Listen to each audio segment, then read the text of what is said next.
Hi students, packages అనే topic మనకి Java లాంగ్వేజ్లో very important one. So packages అంటే ఏంటి, అలాంటి ప్యాకేజెస్ మనం ఎన్ని టైప్స్ ఆఫ్ ప్యాకేజెస్ అవైలబుల్గా ఉన్నాయి, అలానే ప్యాకేజెస్ని ఎలా క్రియేట్ చేసుకోవాలి, ఎలా యాక్సెస్ చేసుకోవాలి, ఎలా కంపైల్ చేసుకోవాలి అనేది మనం ఈరోజు చూద్దాం. So first of all, what is package? That is package definition is package is a keyword. So first of all మనకు ఒక కీవర్డ్ అవైలబుల్గా ఉంది, దట్ ఈస్ ప్యాకేజ్. సో ఏ సిచ్యువేషన్లో మనం ఆ కీవర్డ్ యూజ్ చేస్తాము అంటే, first of all package is a collection of classes and interfaces. So మనకి ఫస్ట్ ఈ టాపిక్ వరకు మనం రీచ్ అయ్యాము అంటే, ఫస్ట్ ఆఫ్ ఆల్ మనకి క్లాస్ అంటే తెలుసు, ఇంటర్ఫేస్ అంటే తెలుసు. సో ఆఫ్టర్ దట్ మనం ప్యాకేజ్ గురించి మాట్లాడుకుంటాం. But before going to the interface and before going to the class, sometimes మనం ఒక ఈచ్ అండ్ ఎవ్రీ ప్రోగ్రామ్లో కొన్ని ప్యాకేజెస్ని ఇంపోర్ట్ చేసుకోవడం జరిగింది by using import keyword. So first what is package means, ప్రతి ప్యాకేజ్లో అది ఏ ప్యాకేజ్ అయినా కూడా అందులో కొన్ని క్లాసెస్ అండ్ ఇంటర్ఫేసెస్ అనే కలెక్షన్ ఉంటుంది. So that is package is a collection of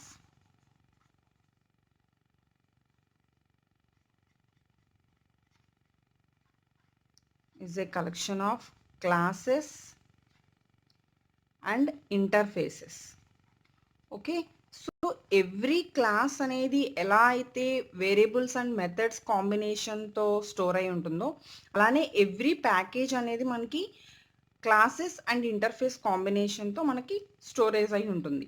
so అంటే ఇక్కడ ఎన్ని టైప్స్ ఆఫ్ ప్యాకేజెస్ మనకి అవైలబుల్గా ఉన్నాయి అంటే, 2 టైప్స్ ఆఫ్ ప్యాకేజెస్ అవైలబుల్గా ఉన్నాయి.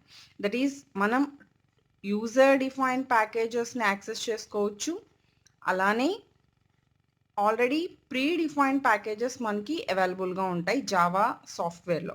So that is 2 types of packages. మనం ఫస్ట్ ఈచ్ అండ్ ఎవ్రీ ప్రోగ్రాంలో డైలీ మనం చూసే టాపిక్ ఏంటి అంటే, ప్రీ డిఫైన్డ్ ప్యాకేజెస్.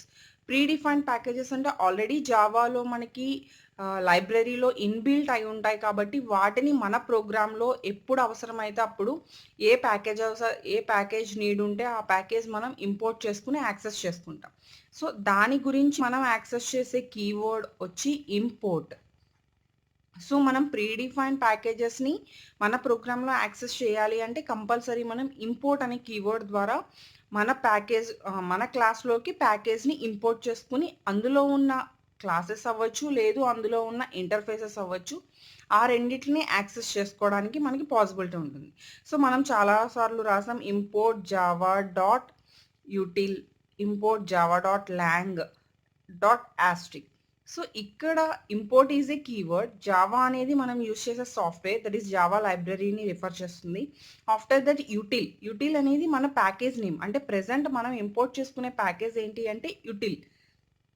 సో ఈ యూటిల్ అనే ప్యాకేజ్లో ఏ టైప్ ఆఫ్ క్లాసెస్, ఏ టైప్ ఆఫ్ ఇంటర్ఫేసెస్ ఉంటాయి అంటే, యూటిలిటీకి సంబంధించిన క్లాసెస్ అండ్ యూటిలిటీకి సంబంధించిన ఇంటర్ఫేసెస్. అంటే ఈచ్ అండ్ ఎవ్రీ ఆప్షన్ని బేస్ చేసుకుని మనకి ఇన్బిల్డ్ ప్యాకేజెస్ అంటే ప్రీ డిఫైన్డ్ ప్యాకేజెస్ కూడా మనకి కేటగిరీస్ చేయడం జరిగింది. సో ఆ కేటగిరీని బేస్ చేసుకుని జావా డాట్ లాంగ్ ప్యాకేజ్లో కొన్ని, అలానే జావా డాట్ యూటిల్ ప్యాకేజ్లో కొన్ని. సో ఇలా సమ్ ప్యాకేజెస్ హ్యావింగ్, ఇంకా చాలా ఏడబ్ల్యూడి ప్యాకేజ్ ఉంది. అలా కొన్ని ప్యాకేజెస్ ఏంటంటే ఒక్కొక్క పర్పస్కి ఒక్కొక్క ప్యాకేజ్ని మనం యూజ్ చేయడం జరుగుతుంది. సో ఇప్పుడు యూటిల్ ప్యాకేజ్లో మనం డైలీ ఎక్కువగా యూజ్ చేసే క్లాస్ వచ్చి స్కానర్ క్లాస్. సో నేను ఇక్కడ Java dot util dot scanner అంటే ఓన్లీ యూటిల్ ప్యాకేజ్లో ఉన్న స్కానర్ క్లాస్ ఒక్కటే మనం యాక్సెస్ చేసుకోవడానికి ఛాన్స్ ఉంటుంది. ఎప్పుడైతే మీరు యూటిల్ డాట్ ఆస్ట్రిక్ అన్నారో, ఇట్ రిఫర్స్ ఆల్. అంటే యూటిల్ ప్యాకేజ్లో ఉన్న ఆల్ క్లాసెస్, ఆల్ ఇంటర్ఫేసెస్ని మన ప్రోగ్రాంలోకి మనం ఇంపోర్ట్ చేసుకుంటున్నాం. సో అలాంటి సిచ్యువేషన్లో మీరు ఏ క్లాస్నైనా ఏదైనా కూడా మీరు యాక్సెస్ చేసుకోవచ్చు. సో మనం ఇక్కడ ప్రీ డిఫైన్ అయితే సింపుల్గా ఇంపోర్ట్ కీవర్డ్ ద్వారా మనం యూజ్ చేసుకోవడం జరుగుతుంది. But what about user define? So every package that is user define or pre define, ఏ ప్యాకేజ్ అయినా కూడా క్లాసెస్ అండ్ ఇంటర్ఫేసెస్ మాత్రమే ఉంటాయి. సో యూజర్ డిఫైన్ అంటే యూజరే ఒక ప్యాకేజ్ని డిఫైన్ చేయాలి. సో ఎలా డిఫైన్ చేస్తాడు అంటే, బై యూజింగ్ ప్యాకేజ్ కీవర్డ్. ఆ ప్యాకేజ్ కీవర్డ్ యూజ్ చేసి మనం ఎలా యాక్సెస్ చేస్తాము, ఎలా డిఫైన్ చేస్తాము అంటే, సింపులీ సింటాక్స్ ఈస్ ప్యాకేజ్ అంటే ఫస్ట్ మనం క్లాస్ నేమ్ అంటే మనం క్లాస్ డిక్లేర్ చేస్తున్నాం. ప్యాకేజ్ నేమ్ అంటే మనం ఏం డిక్లేర్ చేస్తున్నాం అంటే ప్యాకేజ్ డిక్లేర్ చేస్తున్నాం. So that is package name ending with semicolon. So ఒక్కసారి జావా ప్రోగ్రామింగ్ స్ట్రక్చర్ ఒకసారి చూస్తే మనకి ఫస్ట్ స్టేట్మెంట్ ఎప్పుడు కూడా ప్యాకేజ్ స్టేట్మెంట్స్ ఉండాలి. అది package user defined package or predefined package anything, but package statement must and షుడ్గా మనకి ప్రోగ్రామింగ్లో ఫస్ట్ స్టేట్మెంట్ ప్యాకేజ్ గురించి ఇంట్రడక్షన్ ఇచ్చిన తర్వాత మనకి ఏవైతే కావాలో అవి ఇంపోర్ట్ చేసుకున్న తర్వాత మనం నెక్స్ట్ స్టెప్స్ అనేవి వెళ్తాం. ఆఫ్టర్ దట్ మనం సెకండ్ ప్లేస్ ఇంటర్ఫేసెస్కి ఇచ్చాం. సో అలా ఏంటంటే ఫస్ట్ ప్రిఫరెన్స్ మనకి ప్యాకేజ్. సో ఇక్కడ the package statement must be first statement. Compulsory ప్రోగ్రామ్లో ఎలా ఉండాలి అంటే మనకి ఫస్ట్ స్టేట్మెంట్గా ఉండాలి. So the package statement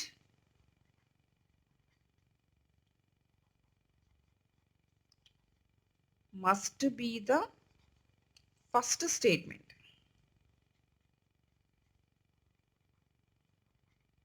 next it terminate with semicolon. Compulsory మనం ఆ స్టేట్మెంట్ని సెమీకోలన్తో ఎండ్ చేయాలి. అది pre define are user define. That is it terminate with semicolon. Okay, next మనం ఆల్రెడీ చెప్పాం package name that is syntax. So how to declare user define packages అంటే package name simply. Okay, next all the classes and interfaces in package, అవి సంబంధించిన total properties మొత్తం కూడా మనం క్లాస్లోకి public వేలో మనం ఏం చేస్తున్నాము అంటే ఇంపోర్ట్ చేసుకుంటున్నాం. సో అంటే ఈచ్ అండ్ ఎవ్రీ ప్యాకేజ్లో ఉన్న క్లాసెస్ అండ్ ఇంటర్ఫేసెస్ మనకి పబ్లిక్ వేలో మనకి ఇంపోర్ట్ అవుతాయి. Next to access some particular class అంటే మీరు ఏదో ఒక ప్యాకేజ్లో ఉన్న పర్టికులర్ క్లాస్ని యాక్సెస్ చేసుకోవాలి అంటే సింపుల్గా మనం ఇందాక చెప్పుకున్నట్టు ఓన్లీ ఆ క్లాస్లో ఉన్న ఆ ప్యాకేజ్లో ఉన్న పర్టికులర్ క్లాస్ వరకే మీరు ఇంపోర్ట్ చేసుకోవచ్చు. ఇప్పుడు నెక్స్ట్ మనం ఏంటంటే already user define package create చేసాం. ఫర్ ఎగ్జాంపుల్ ఒక ప్యాకేజ్ క్రియేట్ చేసాం. సో మీరు వేరే ప్రోగ్రామ్ రాస్తున్నారు, వేరే చోట వేరే ప్రోగ్రామ్ రాస్తున్నారు. ఈ ప్యాకేజ్లో డిక్లేర్ చేసిన క్లాసెస్ ఏవైతే ఉన్నాయో అవి మీకు అక్కడ యూజ్ అనుకోండి. అప్పుడు యూజర్ డిఫైన్ ప్యాకేజ్ అయినా కూడా బై యూజింగ్ ఇంపోర్ట్ మీరు యూజర్ డిఫైన్ ప్యాకేజ్ కూడా మీరు వేరే ప్రోగ్రాంలోకి ఇంపోర్ట్ చేసుకోవచ్చు. బట్ ఎప్పుడు అంటే ఈ ప్యాకేజ్లో ఉన్న each and every one access specifiers must and should very important.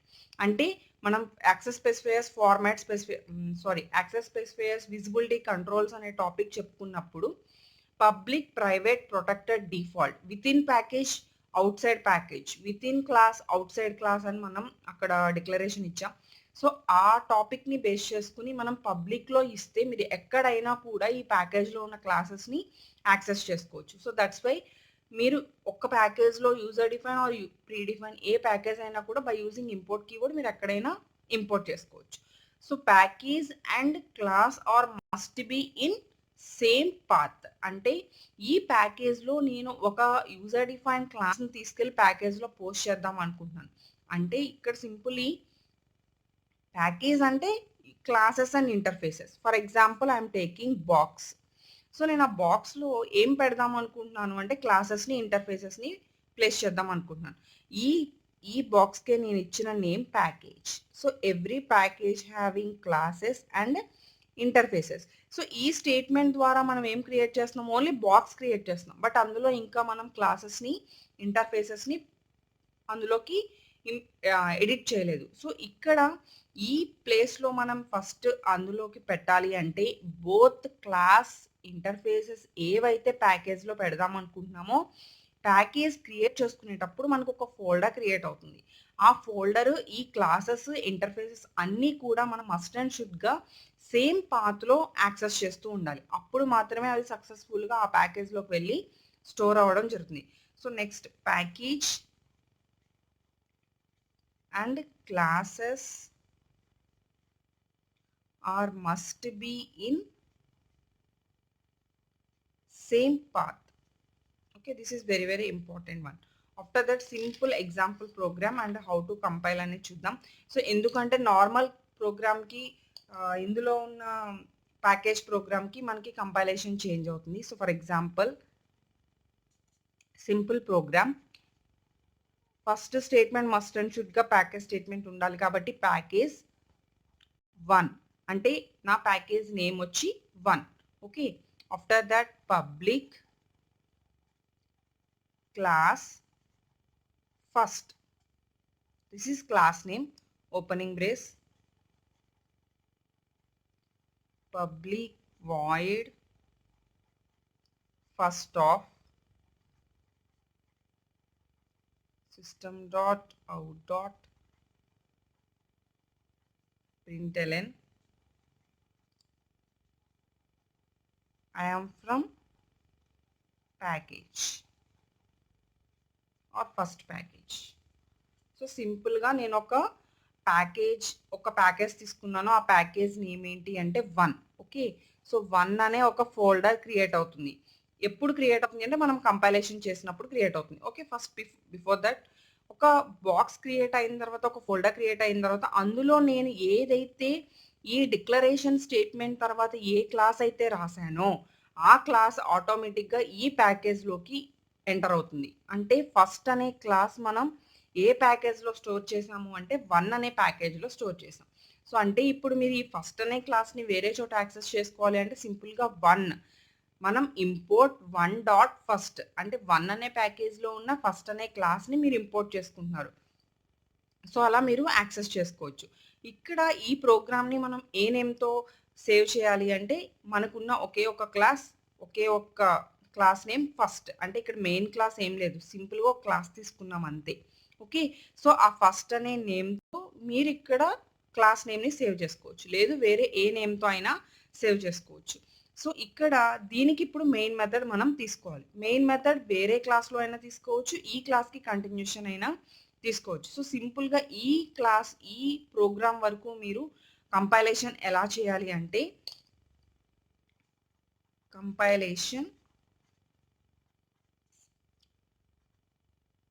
Java-C space -d space dot space మన class name that is first dot Java.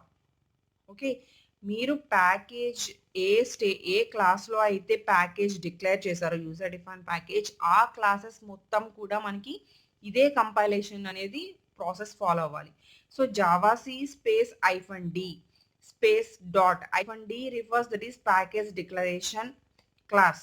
After that dot represents same path అంటే ఈ first dot Java అనే ప్రోగ్రామ్‌ని తీసుకువెళ్ళి మనం already ఈ క్లాస్‌లో -d ఇచ్చాము అంటే ఇక్కడ ప్యాకేజ్ స్టేట్మెంట్ సెర్చ్ చేసుకొని ఆ ప్యాకేజ్ నేమ్‌తో ఒక ఫోల్డర్ క్రియేట్ చేసే వర్క్ దీనిది. ఆఫ్టర్ దట్ ఆ 2 కూడా సేమ్ పాత్‌లో ఉండాలి అని మనం చెప్పడం కోసం మనం ఇక్కడ డాట్ అనే ఆపరేటర్‌ని అక్కడ మెన్షన్ చేసాం. So, javac space -d space dot space first dot Java. After that simply మీరు ఇక్కడ డాట్ రిప్రజెంట్స్ కరెంట్ డైరెక్టరీ.